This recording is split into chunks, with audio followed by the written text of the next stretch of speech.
sometimes what happens is someone will come in and I just glance at them and I see a difference. And I'm like, something happened.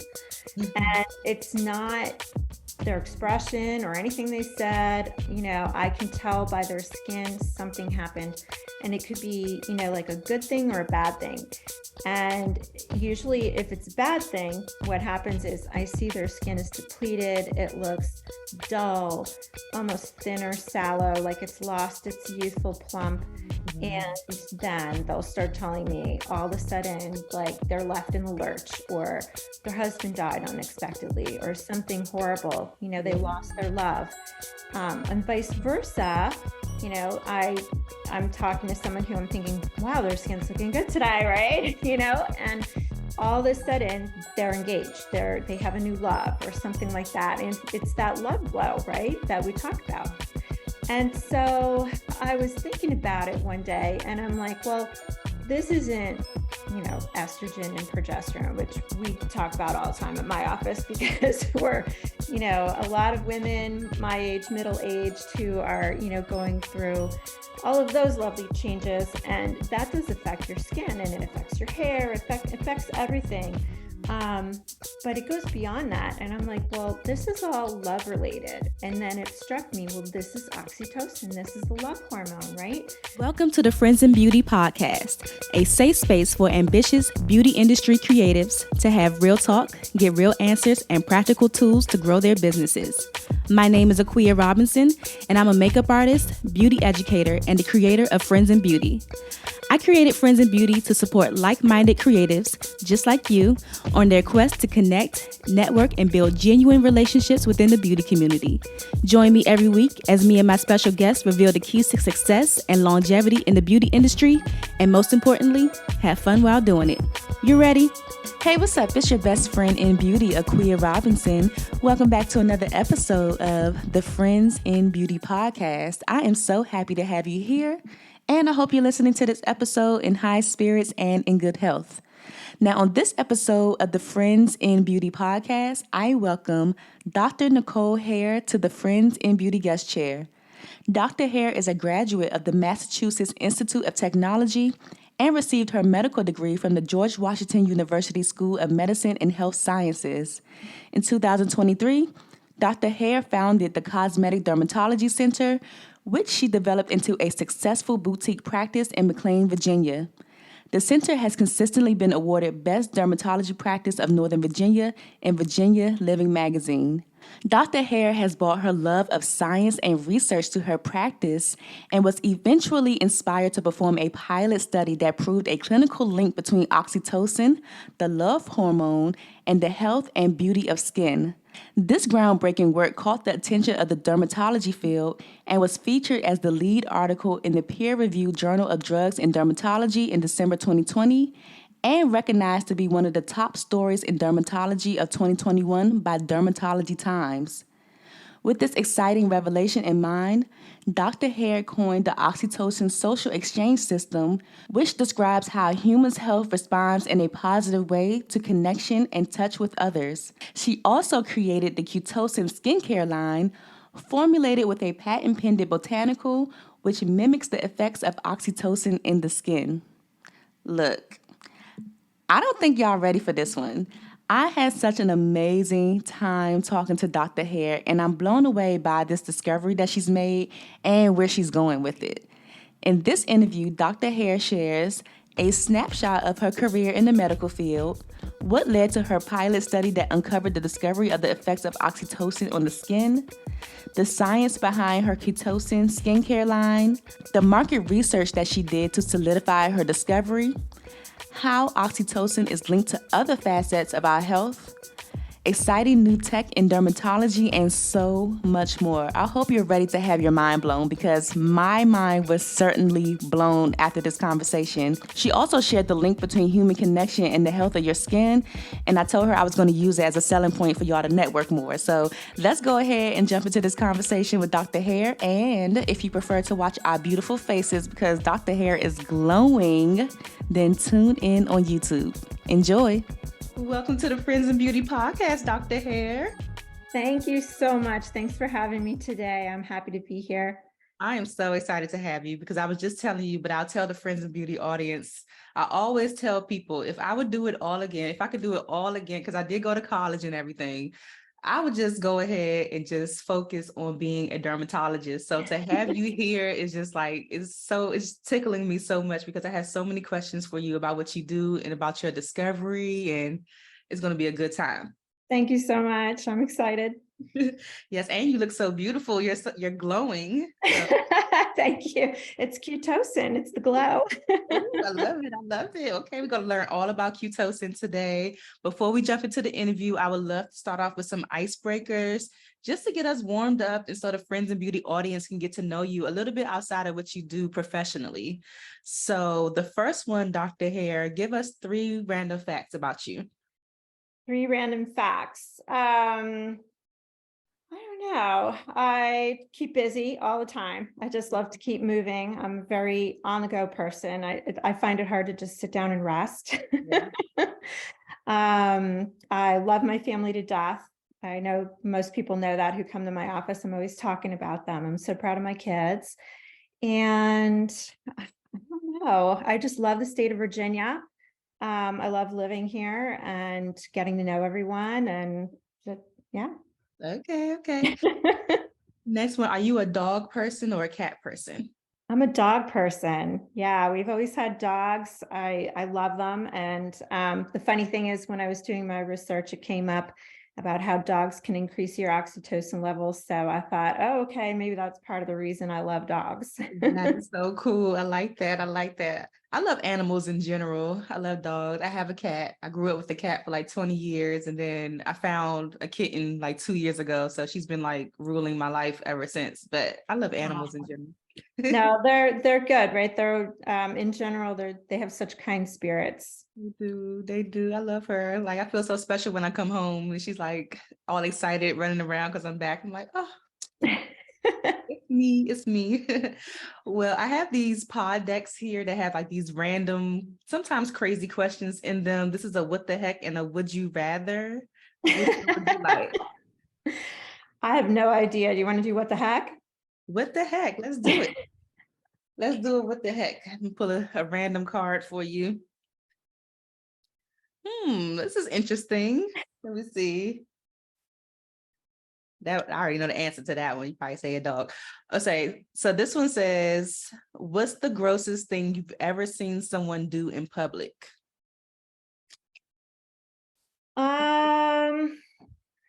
Geez, I think it's probably just a guy sticking his hand down his pants to scratch his butt.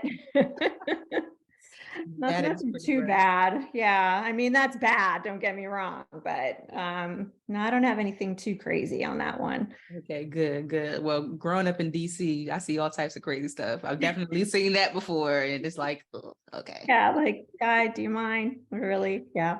Yeah. What do people always tell you that you're good at aside from what you do professionally? I'm kind of artsy. I love arts and crafts, and I like to do that with the kids and kind of creative in that way. Mm-hmm. That's cool. What's the latest arts and craft project you done? It was just kind of helping my daughter with fixing something. Unfortunately, we've been so busy lately, we haven't done too much. I mean, we do a lot of drawing with my son, and then my daughter, she had this prom sign that her boyfriend made her, but we had to hot glue it to keep it together a little bit. So that kind of thing. Is it prom time already? It is. Oh my gosh. Okay. That's exciting. I absolutely love prom season. Yeah, it's good. She's excited. It's a huge deal for her, and it's this Friday, so Oh, nice. Okay. I hope she has a wonderful time. I'm sure she will. Awesome. When is the last time that you did something for the first time? Oh gosh. Last time I did something for the first time. You know what? Probably 3 or so weeks ago, I did a podcast. I did one other podcast. That was my first podcast. Awesome. So you're on a roll. Yeah, I'm on a roll. I'm on podcast number 2. Yes.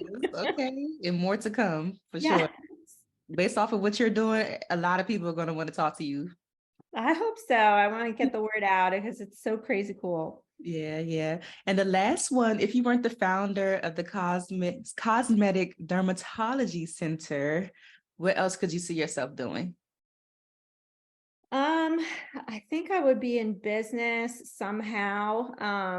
Probably science related. I've always been a science person.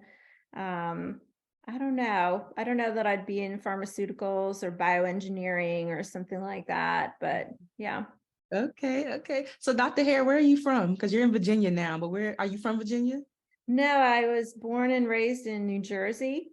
And then I went up to Massachusetts for school. I went to MIT. And then I came down here and went to George Washington Medical School in DC. Mhm. And I met my husband. And I like to joke that I got stuck here because I never intended to stay here the rest of my life. And we're married over 25 years. And yeah, we moved out to Virginia after a year of marriage, and we've been here ever since. Nice. Is he from the area? So he's also from New Jersey, but Okay. his dad was down here, and so he was kind of back and forth, and we met here, and that's I it. love that. You've been stuck here ever since. Yep. I love it. How does your vision for your career when you were in medical school compare to like what you've been able to accomplish so far? It's pretty close from what I wanted to do. You know, I wanted to be a dermatologist focusing on cosmetics. I have a ton of lasers in my office, but what I found, what I love, I mean, don't get me wrong, I love using lasers, but I also love injecting a lot. So that was just to kind of, melt. We were talking about creativity and being an artist. That's where I get to be an artist, and I can, shape a face and help to bring back that youthful look. So that's a lot of fun. I have a lot of fun with that. But I also always wanted to have a cosmetic line, a skincare line. Mhm. And at one point, I wasn't sure that was going to happen because it's a lot of work running your own practice, and then you have the family and the kids and all that. And then at one point, I just had this epiphany on the idea of Cutocin and went down a path, and here I am. So now I'm kind of where I wanted to be. I love that so much. Why did you choose dermatology as opposed to any other area of medicine, I guess? Well, I'm a visual person, so I always liked that aspect of dermatology. And at one point, I did kind of flirt around with doing cardiology. I liked that a lot too. Mhm. But my heart was in dermatology. I just find it really fascinating how you can help diagnose different diseases just from cues on the skin, or focus in on skin screenings for skin cancer, because that's actually the most common cancer in the United States every year. And then obviously what I like to focus on, the cosmetic issue, which is a lot of fun. Nice. Can you give us like a snapshot of your career, I guess, leading up to opening your own dermatology practice? What kind of things were you doing? Well, I did a lot of research throughout school.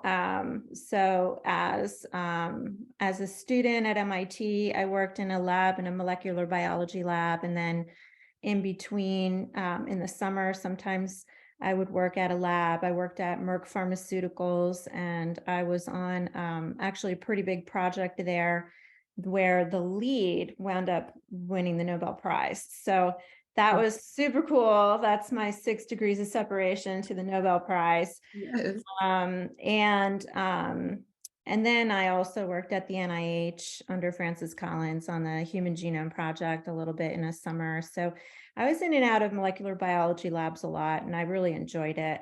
But then right out of training, I hung up my sign and opened up my own shop, and here I am. I love that. Oh my gosh, this just sounds so cool to me. I just love everything about what you do. Like this is so exciting. What are your most popular services now at your practice? So super popular are the injectables as usual, toxins and fillers, but some of the new stuff that I have has been popular in spite of the fact that we haven't been able to advertise it yet. I have some devices that I worked with the companies a little bit, and so sometimes I get them a little in advance. So the Exion, which was just launched, and I've had it for a while, and it's fantastic. And it helps to tighten the skin with no downtime. Love it. It's fantastic. You should come in and try it. It's fun. I do it.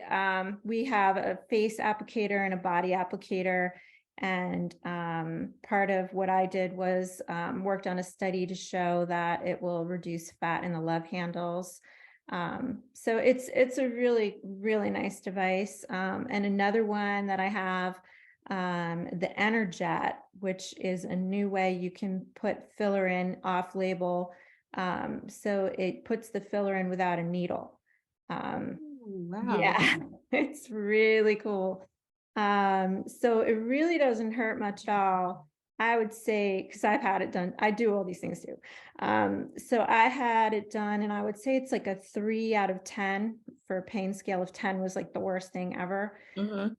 It's like a 2 or a 3, most of the, it goes pop, pop, pop, and kind of shoots the filler in and around and kind of lifts everything up. And so it's the closest thing you have to a needleless facelift, and really almost no downtime. So I think it's revolutionary. So that's been pretty popular as the word's getting out.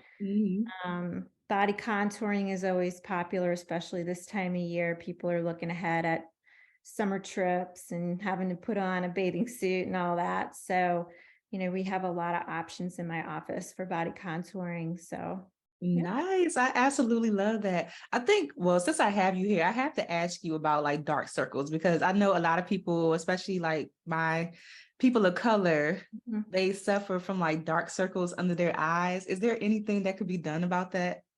Yeah, so it's very common. And so number one, never rub your eyes, because when you rub your eyes, it will thicken the skin a little bit over time, and that'll make it look a little bit darker. So if you were to pick like any spot on your skin and get a habit of rubbing it, it will eventually thicken and darken, because the skin's almost like fighting back from that irritation, right? So number one, never rub your eyes. And then number two, there's unfortunately there are big blood vessels right under there. I mean, I have the same thing. It shows dark very easily.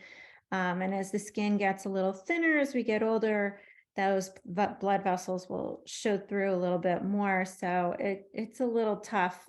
So good eye cream is a must, and just being gentle with your eyes, and that will help. I do have products in the office that will help to lift some of the pigment, and some products that will help to thicken the skin if that's the problem. So it could be, different problems. One is where it's a little thick and showing dark, and number two would be it's thin and showing the blood vessels underneath. So, if someone were to come in and do a consultation, I could steer them in the right direction. Right. Because I always tell people, since I am a makeup artist, people automatically ask me those kind of questions about like dark circles. And I'm like, I know how to cover it with makeup, but I don't know how to solve your problem. I always tell them go to a dermatologist or a professional that deals with skin so they can get that, resolved. So thanks for sharing that. But I do understand that you love research, and I feel like you have to be a naturally curious person in a sense to love research. So I would love to know, like, what led you to having that pilot study that led to your discovery of the oxytocin and all of that. So it's interesting. Yes, I love research. As you can tell, I've been in and out of labs, and I guess I'm a curious person. And so when I, observe something, I'm always thinking, well, why is that? How does that work? Why is this reacting this way? And I've been in practice for 20 years almost, and I have a lot of patients who come in fairly frequently, and some who've been coming to me the whole time.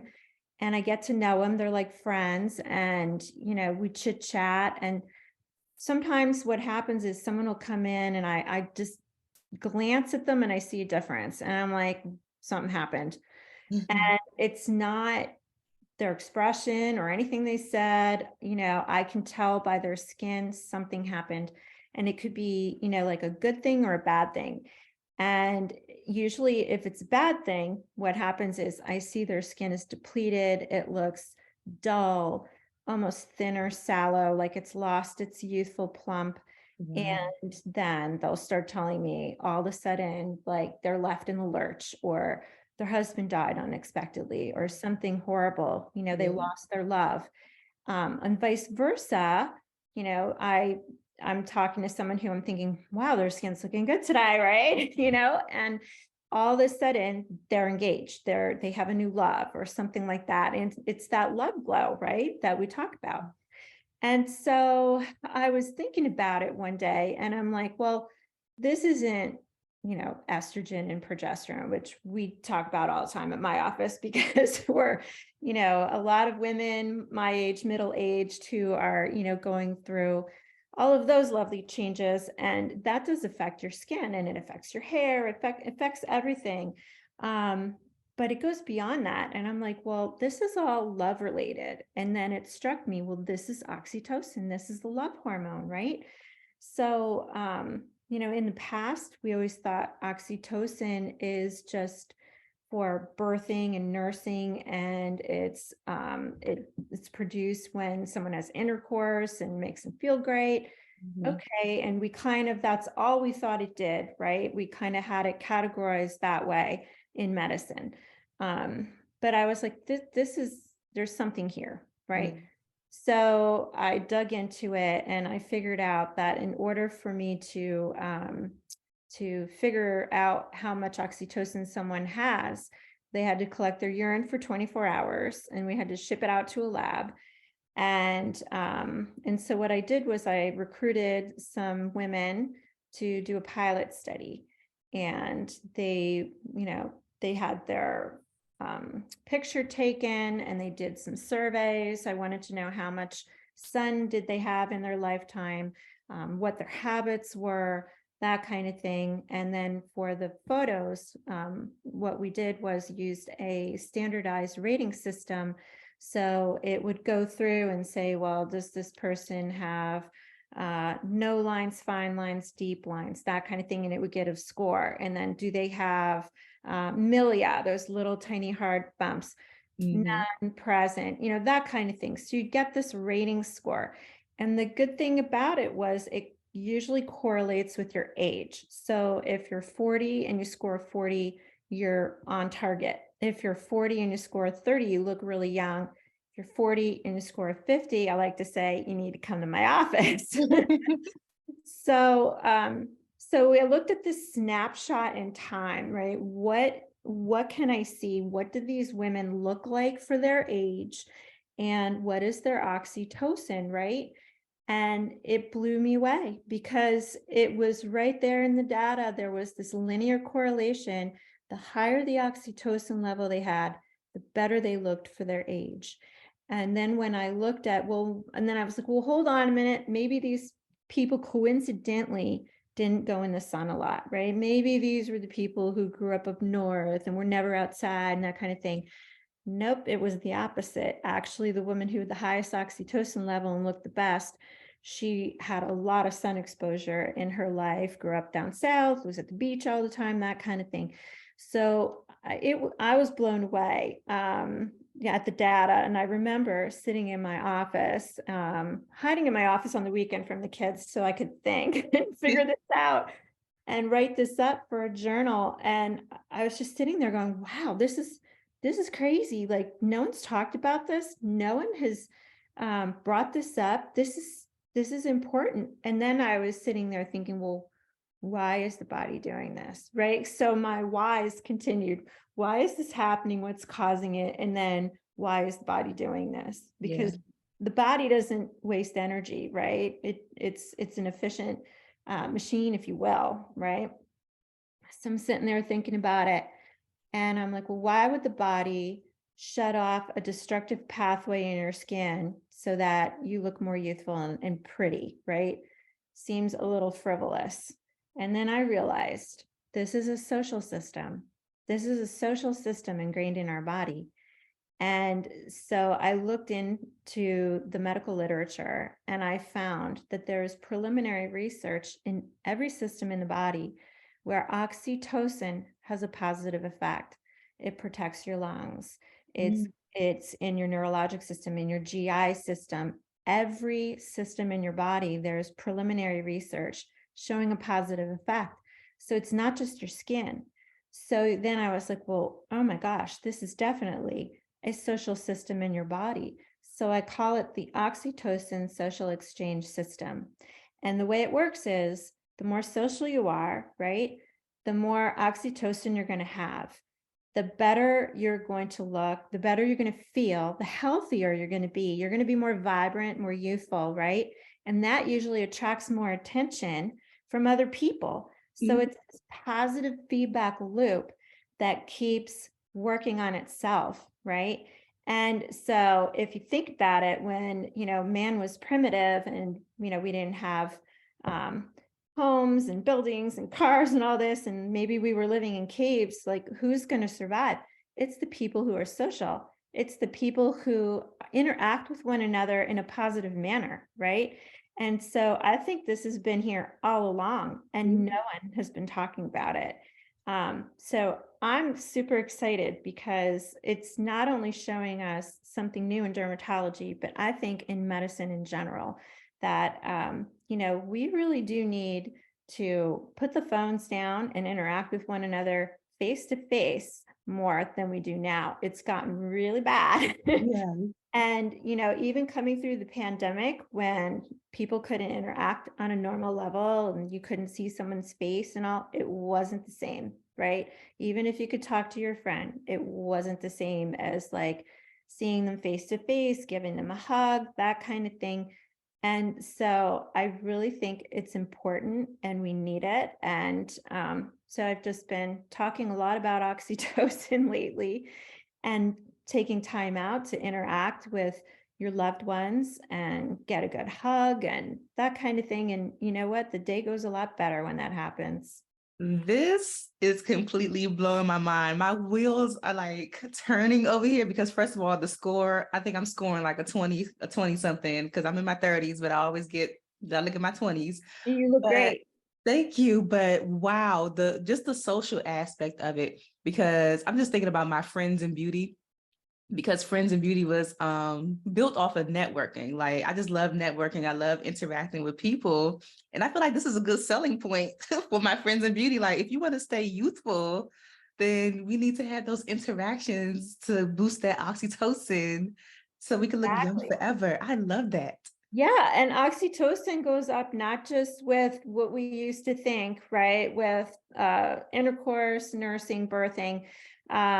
It's also with hugs, it's with positive interactions. There are studies, like I mentioned before, that a dog snuggling you will boost your oxytocin. And in fact, the dogs sense their own oxytocin level, and that's when they go in for more snuggle time when it's low. Someone who likes to sing, if they sing, their oxytocin levels go up. So, and I've been saying since, I realized all this, that I'm sure that if you see a smiling face, your oxytocin level goes up. I don't have a study to prove it. I should probably do one of those, but I'm sure that that happens. So it's omnipresent, really. It's something that I think we're going to look back and think, wow, we were so naive. We thought this was just pigeonholed into these couple of things and we didn't really look at it. And in fact, it's so important. This is really cool, Dr. Hayre. Like, congratulations really on this. This is so just mind-blowing to me. So can you tell us about, is it Cutocin? Mhm. Tell us about Cutocin and like the science behind it and how it mimics that oxytocin for the skin. Sure. Yeah, I'd love to. So again, I was like, wow, this is cool. How can I do this then in the skin? Right. Because I'm seeing the effect in my patients. But can I create the good effect, the love effect in their skin. And so what I did was I looked in the literature and I dug around and found a botanical that mimics the effect of oxytocin. And in fact, it's been used in midwifery for centuries. And so we knew that it had that kind of effect. Mhm. And so I teamed up with a chemist, and he sent me some shepherd's purse, and I was putting it on my skin just to make sure it's not irritating, putting it on my arm, and it was fine. And then he mixed up some formulations. And so the first product that we came up with is really an all-in-one. It's Cutocin cream. And I have one right here. I don't know if you can see it. Yeah. And so it's fully loaded with everything you want. It has your antioxidants, it has a retinol, and it has my patent pending ingredient in it. And it just seems to be like the missing piece of the puzzle when you put this patent pending ingredient in there. It's the best thing I've ever seen work. And in fact, we've been selling it in my office for several years now. And in the beginning, we had some supply issues because of coming off of the pandemic. And so I ran out a couple times, and I had some patients who were on it, loved it, and they'd come in and we'd have to break the news. Well, you're going to have to wait a little while. We Yeah. ran out, and they would panic.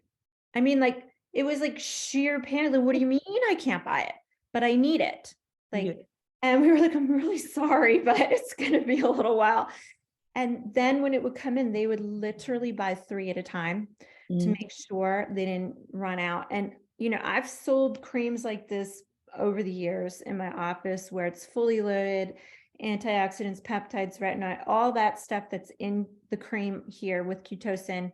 Yeah. And I've never had anyone respond like that, but you put this patent pending ingredient in there, and all of a sudden it's like the missing link. It sets everything off. And we have amazing before and afters on my website. And those are people who only use Cutocin. I'm a stickler for B&As for before and afters. They have to be done correctly. And so these are people who are not doing stuff in my office during the time that they are testing out the cream. And they're real before and afters. Some of them are a couple or 30 days, but most of them are more towards 60 days. That's when it's really going to look good. So I hope you check that out, because I've never seen a product with before and afters like that before. And so I'm really proud of it. That is fantastic. Have you seen that despite someone's emotional state, maybe they are sad, maybe they are grieving, and they still use Cutocin, do the effects still work the same way? Yeah, it does. It helps. I have seen that. I have women who are, going through bad breakup or something like that, and they get on Cutocin, and it does turn things around for their skin, and they feel better too, because part of the response that I see when I talk to them, it's like, and I tell them the story behind what I'm doing, and I've had some women literally like jumping out of the exam chair, excited, like, yes, this is what happened. And they almost feel like validated that someone is recognizing what happened to them, that it's not just that he left, but look what he did to me. Like, look what this did to me. And so they get really, like I said, passionate and excited about it. And they go on Cutocin, and I think it helps them emotionally a little bit too, just because they start to feel better, and they don't see that effect of the lack of oxytocin anymore, because it kind of has that effect of when you have it. So it's really neat how, doing what I do, I wound up stumbling upon this really powerful message, right? We need to be good to each other. We need to, be human to one another, communicate. And then in addition, having a product line based off of that, like, I'm just really excited. Yeah. Have you gotten anybody that challenges this theory yet of just the oxytocin, being in love? Maybe they have like skin challenges and they're like, well, is it going to work for me? No, I haven't. In fact, I had the privilege of speaking at the United Nations about this. I didn't speak about the product, just the theory. Yeah. They went crazy about it. They loved it. And I was so excited to see how well received it was. And it was an international audience. And they all seemed excited and wanted to know where are we going with this and what do we do with this and that kind of thing. And so I just think that it's a really good message that um, strikes a chord in people and that people really need to hear and be reminded of, and they just get excited by it.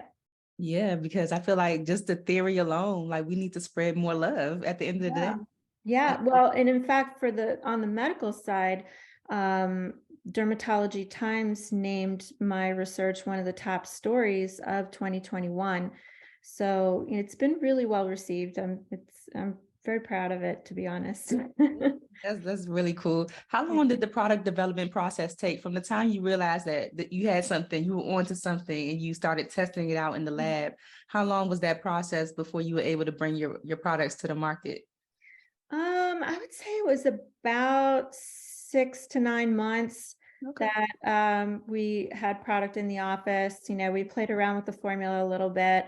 And then after we had the cream for a while, I wanted something for people with sensitive skin and also for daytime use. So we came out with the serum. That took a little longer, but it's fantastic and it leaves a really nice glow. And so if someone's sensitive, because the cream does have retinoid in it, even though it's a sensitive version of a retinoid and most people can tolerate it, being a dermatologist, I'm very aware of, everyone's different. So so we have the serum for those people who need something a little gentler, and they can use the serum twice a day. Or the average person, what they can do is use the serum in the morning and the cream at night. So they have that patent pending ingredient working all day. Yeah. And then after that, we came out with a weekly exfoliator pad, which we call a weekly rendezvous. So it looks like you had a little extra something once a week. And it's a nice, gentle formula. And you just wipe the pad all over your face, leave it for like 10 minutes and rinse off, and your skin's super smooth. And then everything else absorbs nicely. And we are currently about to launch our sunblock because I'm a dermatologist. We have to have a sunblock. Yeah. And so everything has the patent pending ingredient. So yeah, and we'll go from there. Yeah, that's really exciting. Speaking of the patent pending ingredient, is this something that has never been used in skincare before? To our knowledge, it has never been used in skincare before. Again, it was used in midwifery, uh, Yeah.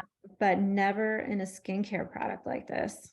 Wow. How, like, what is that process for getting the patent for that? It's long and torturous. We have an attorney helping us, obviously, because it's very complicated filing for a patent. But we filed several years ago and it's still ongoing. So, Wow. Wow. Well, they need to speed this thing up. yeah. Are you limited with like how much you can do because it's still pending? No, Okay. we're not.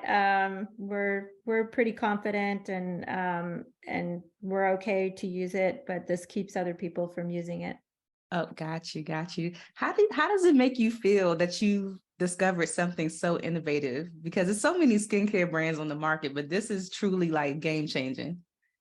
It is a game changer. I'm so happy for you to say that. I don't know. Sometimes I'm like, you know, did I really figure that out?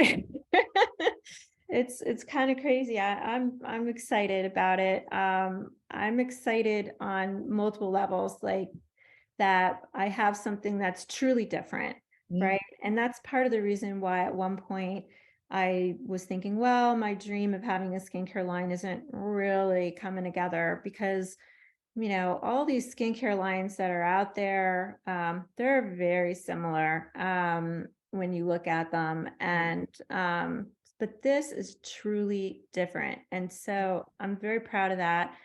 But I'm also very excited about bringing this message and awareness to this social system that we have in our body, because I think that we need to pay attention to that. And I think that it's going to help a lot of people with their health, Mhm. their physical health, their mental health, that it really does need to be a part of our lives. We need to pay attention to it so that we live longer, healthier, happier lives. Absolutely. Do you anticipate that once this discovery like really gets out, that other people will try to start to mimic it or try to put that ingredient in their products? Will they be able to do that with the patent? So if we have the patent, no, they're not going Okay. to be able to, but I'm sure someone will try to do some sort of knockoff. But well, we're the original, we're the real deal, and this stuff really works. So Yes. So with Cutocin, you have a successful dermatology practice. You talked about it a little bit earlier. How do you balance all of that with being a mom, being a wife, being an innovator, like your practice? How is there a such thing as balance? I don't know. I'm still searching for it. It's really hard. I have to say, my husband is amazing. So he helps so much at the house, because otherwise, like, there wouldn't be dinner on the table and stuff. Because by the time I come home, Yeah. it's late and I'm exhausted. So it's hard, but with the kids and all this stuff, and they each have their activities and special this and special that, and you want to spend time with them. And no, it's just, I'm always running. Sometimes I just crash by like 7:30. I'm like, I need 10 minutes to just like sitting on the couch, and then I feel better and I can keep going. But um, it's hard. And I think a lot of women have that in their lives, though. It's not just me being a dermatologist and having Cutocin, but I think, um, you know, let's be honest, I think women, a lot of things fall more on their shoulders with the home and the kids. And so when we work and we do other things, it's stressful, Yeah, absolutely. I right? always ask that question because I don't have children, I'm not married. So I just want to know like the realistic, because people always, I mean, yes, you can have it. I feel like, yes, you can have it all, but people kind of, when we're in the age of social media, it looks like everything is just perfect, like everything is just flowing. And I just like to keep it real. Like it is hard. No, it's hard. I mean, and you're right, because social media and all of that kind of can create this image, but um, reality isn't always that way. And I think just need to be more honest about it and say, yeah, it's tough. It is tough, but it's worth it. It's totally worth it. I mean, I love what I do. I wouldn't give that up. I love the work I did with Cutocin. Obviously, I wouldn't give that up. And my family, I love to absolutely to death. So, you just do what you can and you try to find that balance. And it just makes vacations even more special when you get 24/7 with them. But, just do your best. Yeah, absolutely. So, what do you anticipate the future holds for Cutocin? I know you mentioned that you're coming out with a sunscreen, but do you think that you'll have like a larger line, or do you kind of want to keep it more like intimate, I guess? Yeah, I think I will expand the line a little bit. I do have some ideas coming up, and I don't want to like give them all away right now because I have something kind of innovative. But I think that it's going to be great as we just expand the line, and everything will always have our patent pending ingredient in it, so that we have that special effect on the skin. Yeah. How do you see I guess, the beauty business or the business of beauty evolving in like the coming years? And how do you plan to stay ahead of the curve? Because we all know like the beauty industry is like a multi-billion-dollar industry. So it's booming. But how do you plan to like stay on top of what's new? Well, again, I'm blessed because I work closely with several companies that kind of keep me in the loop of what's new and coming in. I like to talk a lot with my patients and kind of hear what they're looking for, what's kind of on their minds, because I'm not really on social media or anything like that. So I get my information the old-fashioned way by talking to people, and kind of keeping my finger on the pulse of the beauty industry that way. And then, you never know, I might have another idea at some point for something. Um, but at this point, I'm focusing on getting the word out with Cutocin, and expanding that line. And so we'll see, go from there. Okay. Aside from the lasers or the other machines and stuff that you mentioned earlier, are there any other new discoveries in dermatology or skincare that you're excited about right now? I would say really it's the Energet. I know I talked about that already, but that's really innovative to be able to put the filler in without a needle. I think that's fantastic. And so I've been playing around with that for a while, and figuring out new techniques and which fillers and what filler would I want to put where, because it is a little bit different than just injecting. So I like to kind of experiment a little bit with that. Mm. I think that's going to be big. I think that'll be something that more people are going to hear about. I don't know. I just think you never know what's on the horizon. I mean, 20 years ago when I started, things were very different. We didn't have body contouring. We didn't have half the lasers that I have in my office. Right. The radio frequencies become huge. That's in a lot of facial rejuvenation and in body contouring rejuvenation. And it's been great. So Okay. So at the end of the day, Dr. Hayre, like, what do you want your legacy to be with this work? that's a great question. I I mean, I would like for people to remember the science behind it. The science behind it, and to maybe take that to heart, and um, to help them in their lives, right? So that they remember to interact with people on a positive human level. And I just think that that could be contagious, and everybody, um, could just benefit from that. I think it's great. I think that's what we're here on the earth for, is to love each other and to be good to each other. And I think this is our biologic proof. Yeah, absolutely. I see a Nobel Peace Prize in the horizon for you. This is awesome. That's very sweet. Thank you. From your lips to God's ears. Yes, that would be the coolest thing. Is there anything else that's coming up next for you or your dermatology practice? Not really. We're just helping launch some of those new devices, and I do have some studies coming up. I can't say what, but we do have some studies. So for patients who come in, we can talk about it in the office, and I can explain and recruit people for the studies. They're pretty cool. So we have two of them coming up. So we always have something new and different in my office. Okay, that's exciting. Well, this has been truly a pleasure to have you and to learn all about this. I'm really excited for like the future of Cutocin and everything that you're going to do to impact just the message that you're sending, the message that you have behind it is just going to be, it's going to change the world, I feel like, and I'm really excited for you. Thank you so much. This has really been a lot of fun. I appreciate all of your time, and thank you so much. You're welcome. Well, I can't let you go yet because I have to ask you the Friends in Beauty rapid fire question. Okay. So whatever comes to your mind first, just, spit it out.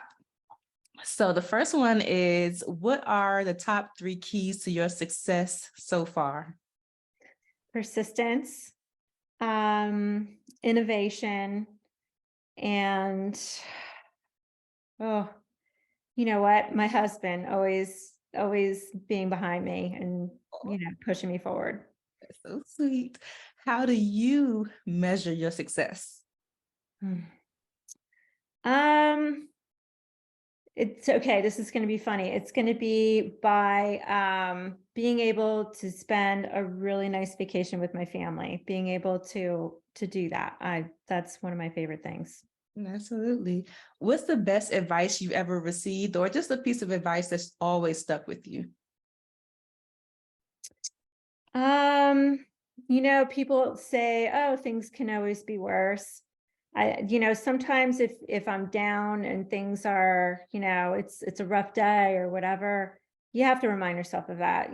Some people have it harder, or things could be worse or whatever, and you just have to remember that and kind of say, you know what, it's not that bad, and just kind of keep going and put a smile on your face and move forward. Yeah. Okay. What advice would you give to someone who is just starting off in the skincare or dermatology industry, and they're just ready to give up? It's just not panning out the way that they expected it to. I would say if it's someone who is just starting out, to just maybe reevaluate and see where they really need to focus and kind of get one thing going at a time. You can't start off with a practice like mine with, tons of devices and, I'm an expert injector at this point. You don't start off that way. You can't start off doing certain procedures right off the bat. You have to master the first more simple steps, and then go on. And so once you master that, you can move on to the expert techniques. And again, you can't just start off with an office full of devices. You need to get maybe one thing and master that and financially make that work. And then you get another, and then you get another. And then, 20 years down the line, you have a beautiful office full of equipment and, thousands of patients. And you're like, oh my gosh, how did this happen? Well, that's just one thing at a time. You just have to be persistent. Yeah, one step at a time. Sometimes we get so ahead of ourselves. That's what discourages us. So one step at a time. Yeah. Exactly. Yeah. What is a resource that helps you in your business that you can share with the friends and beauty community? A resource. That's a good question. I would say, and now for me, if I'm questioning something, I always go to PubMed, which is a medical literature search for, to see what's really behind something. Mhm. And I like to do that. Or if there's a new procedure out, and people are claiming, oh, it's fantastic. Again, I like to go to the data and I like to see the published data behind that. Like, for instance, there were a couple of procedures that came out in the past couple of years, and they're making some pretty interesting claims. But when I look at the data, like that's not right. Mhm. That's never going to fly. Statistically speaking, they're nowhere near what they're claiming in the media. So I'd say always go back to the data. And if you can't find it, or you don't understand how it's written because it might be written in a super technical fashion, then go to someone who has the training to understand that data and have them go through it with you. Because again, sometimes these companies are putting stuff out there that really they shouldn't be. Yeah. And when you look at it, it's smoke and mirrors. Mm, Thanks for sharing that. Like, I'm one of those people that love to go to Google and try to look up stuff. So I'm gonna check that one out. Yeah, but make sure it's like, even these companies, their own published studies will kind of work against them. And what they do is they just hope that no one really looks at it. They put out like a nice website and, all of these um, interesting points about something. But when you go to their actual published data, like statistically speaking, it doesn't work so well what they're trying to promote. And so that's, they, Okay. yeah. Okay. So the last one, I just want you to fill in the blank and just say, my name is blank, and the key to longevity and success is whatever you think it is. Okay. My name is Dr. Nicole Hayre, and I think the key to longevity and success is love. I love it. Oh, Dr. Hayre, you are so amazing. Thank you. Oh my gosh, this was fantastic. Before you go, please share, like, if you have social media, however you want people to connect with you, your dermatology practice, get some of the product, just share everything with us. Thank you. Thank you. Yes, I would be happy to send you some product. Just get in touch with my office. Okay. And then we do have social media for my office. So even though I'm not on there a lot, my staff is. So if anybody has questions or anything like that, they can get in touch. Okay. I will leave all of the links down in the description for you all, so you can definitely support. But this has been, like I said, this is just fantastic. Thank you so much for sharing with us. Thank you so much. This was a pleasure. Thanks for listening to the Friends in Beauty podcast. Don't forget, sharing is caring. Share this episode with at least one friend in beauty, and subscribe, rate, and review on Apple Podcasts so that other friends in beauty can find this show. Plus, we'd love to hear your feedback. Connect with us on all social media platforms at Friends in Beauty, #Friends in Beauty to join the conversation, and join our Friends in Beauty Facebook community to stay connected. Talk to you soon.